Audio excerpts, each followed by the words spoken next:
Hello and happy Friday to you all watching out there in crafty land.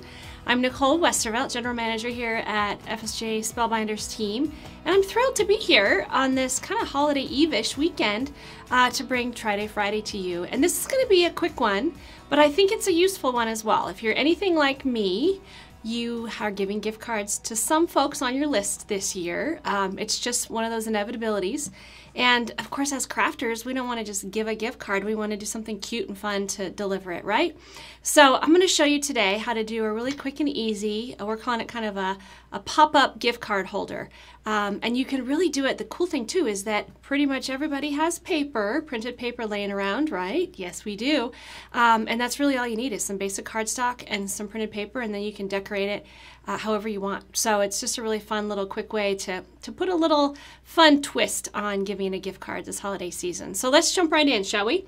So again, we all have tons of printed paper, admit it. We all know we do, probably more than we will ever need in our lifetimes, but we still need more. But I just pulled a sheet here out of our Cozy Prints. This is from our Holiday Mini. It's also in our big catalog as well.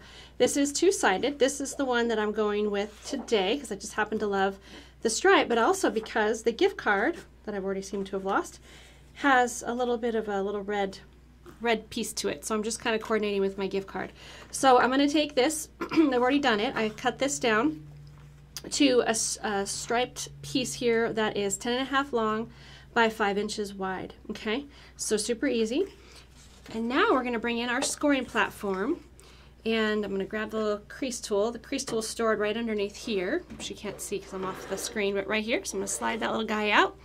And we're going to go ahead and just create 3 little score lines on this sheet of paper. We're going to do it at the 4-inch mark.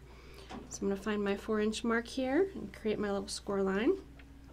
I'm going to do it again at 5 1/4 right here. And I'm going to do it again at 6 1/2. Okay? So just create your little score lines. I'll set this aside for a minute. If you can catch those, so how we're going to fold this is I'm going to fold this part, the middle one, this way. And you do want nice tight creases here, so bring that crease tool back in so you get nice little creases. And then for these 2 on the side, I gotta watch what I'm doing here, Roy, sorry. These 2 on the side, those lines, you're going to actually fold those this way. They're back on themselves. You can do that for both of those, okay? There we go. So you're going to kind of see what I'm doing here, right? So it's going to kind of do that. See that? There we go. Oh, he turned on me. There you go. Something like that, okay? So now what we need to do, though, and we're going to mount it on a standard kind of card base. It'll go like this, and then it'll kind of fold onto itself. Do you see how that's working there? So what I'm going to do now is I need to cut a little slit to hold onto our little gift card. So I'm going to bring my scoring board back in, but just mostly to provide a base for me for my cutting mat. And you can do this probably a lot more precise and scientific way than I am doing it, but this way seems to work for me. So I'm going to bring my ruler in and act as my guide, and of course my craft knife, and I'm going to try to get my head not in the shot, which I am prone to do. And again, to the more scientific thing is you probably could do little tick marks and, you know, measure it properly. I'm just eyeballing it, but if you're a real OCD crafter, feel free to do your tick marks and things. And then I'm just going to run the blade right along here, whoops, right along here, and cut this little slit, just like that. Did I get it? I think I did. Do I have it? Did it work? Not quite. Let's do it again. I'm trying to keep my head out. Normally my head would be looming right over the top of this thing, and that's part of my problem. Here we go. There we go. Nice, clean. Okay, there's our slit. There we go. Make sure my card fits in there. I might not have done enough here. Let's see here. Good Lord. It's just because I'm on camera. You know, I did this like 10 times over and I had no issues, and now I'm on camera and I can't seem to get it right. So maybe there is something to be said for putting your pencil marks and doing it in a more scientific way, huh, than eyeballing it my way. But this way works too. There we go. Okay, so now we have our slit. So again, this is just going on a regular old card base, and I will go ahead and fold that. I didn't score that one yet. I'll go ahead and score that guy. Let's see here, 4 1/4. I'm questioning myself all of a sudden. Here we go. a nice little card base here. Okay, so then back to your gift card holder. So what we're going to do, I'm just going to put a little bit of white liner here in these, on the folds to hold it nice and tight. You don't need to put it all the way across. You want to kind of keep it so that your card will fit in, and slide in and out easily. You don't want it to be getting stuck in there or anything. So just a little bit on each side will do the trick. Do it here and here. Okay. Bring in my bloom tool here to kind of pull some of this white liner up, but I happen to have nails right now, so I'm going to use those. And fold it like that. And this would get a little bit jumped up, but you'll see some of my other examples aren't. And then you're going to put it in place right here. Now, to do that, I have found that using just your regular old tape runner is the easiest way to do it. And if you use white liner holds really well, but the challenge with white liner is that you can't really reposition it. So if it slips or you have any challenges with it, it's really hard to kind of get it where you want it. So I just kind of put some of the adhesive down on either side and then just kind of fold it up into it. And it creates a nice little book, if you will. Kind of how I did it. And then there you go. So see how that little guy just pops right up? And then you can, I've lost my gift card again. Good Lord, there it is. You can just slide this little guy right in. And there you have, did I not cut it enough? Oh, for the heaven's sakes. Why don't I bring in a sample I have that's better? All right, so here's one that I did last night. The other thing that we added is a nice little touch, is to bring in the hole punch here to create a nice little slit, or a little tab, if you will. So you can do that just simply by sliding this in here. See that? Am I catching that, Roy? Here we go. Like that.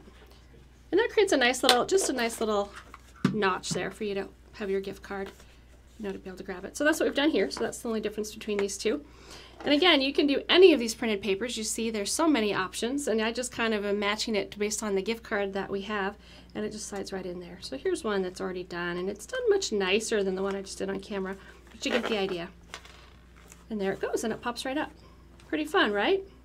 So let's take a look at one that we've actually dressed up the front of the card, because you can put anything you want on here. And again, the other thing too you may want to do is put just kind of a regular old, just a whipped cream panel or something in here to be able to leave your message, which you can certainly do. So let's pull in the one that is already done, and I want to show you something really cool on this one as well, that because I think a lot of folks don't know how to do it. So here's the finished one, and then here we go. Pop open our little card, and there it is, and there's our little gift card popping up. Isn't that cute? And again, you could put your little panel here with your message and Happy Holidays, Merry Christmas, whatever you want to say. But what I want to show you guys real quick, and many of you know this, but for those that don't, there's just such an easy way to do this cute. Can you see how gorgeous that background is? And we do it a lot around here with snowflakes, but Kim actually did this one, and she just did it as a nice little snowy background for this beautiful little winter build-a-scene scene. And I want to show you how easy it is to do those, because they are so fun. I'm going to make a huge mess though, so I'm going to do it on my grid paper so I can clean up. So this is one of our white liner sheets. I don't know how many of you guys have used these before, but they're basically like a double-sided, they're basically a big sheet of white liner tape, double-sided. And so you can mount it onto a piece of cardstock. You could do a piece of colored cardstock, or you could do whipped cream, which is what we have here. And I need help getting this thing started. I probably should have started this before we got on camera. I seem to be having a hard time today. So is all your holiday shopping done, everyone? All your gifts are in the mail?